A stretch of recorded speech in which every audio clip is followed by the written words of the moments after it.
Bakasyon. Kamaya mag-TNT ka lang eh. Pumunta ka doon sa may pintuan na yun for final interview. Next! Passport. Alice Go. Familiar yung name ah. Ikaw ba yung sa Pogo? Hindi po kami involved in any POGO operation po, Your Honor. Oh, so you're bound for Malaysia. Ba't ka pupunta doon? Childhood dream ko po. Childhood dream. Sino kasama pupunta doon? Sarili ko po. Oh, solo traveler.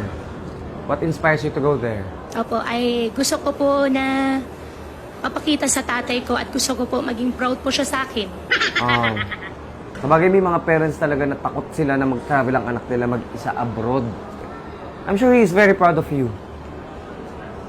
So you're bound for Malaysia and then may layover ka sa Singapore and then last stop mo is China, no? Dire-diretso ka na ba sa China? Opo, dire-diretso na po. Wait, are you Chinese? Your Honor, ako po ay isang Filipino at ang tatay ko po ay Chinese. So partly Chinese ka.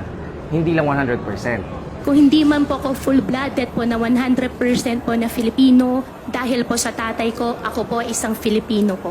Okay, relax. Hindi naman kita ginajudge. Siguro half Chinese. Can you speak Chinese? Opo. Uy, ako lang may alam din akong Chinese. Fei Shang, Gao Xing, Si... Guay lao pe, tuy tai liok lai, qua si Trung Quốc lang, qua si Philippines lang. Ay, perfect. Ang galing mo, be. Sige, hingin na lang ako ng mga records na nagpapatunay na you're partly Chinese. Para mag-proceed ka na. Your Honor, wala po ako malala po na mayroon pong any records po. Yun lang. Yun na lang yung kulang mo. Tapos, pwede na kitang padaanin. Pacheck na lang if meron kang any records na dala. Your Honor, i-check ko po. Tapos, balikan ko po kayo.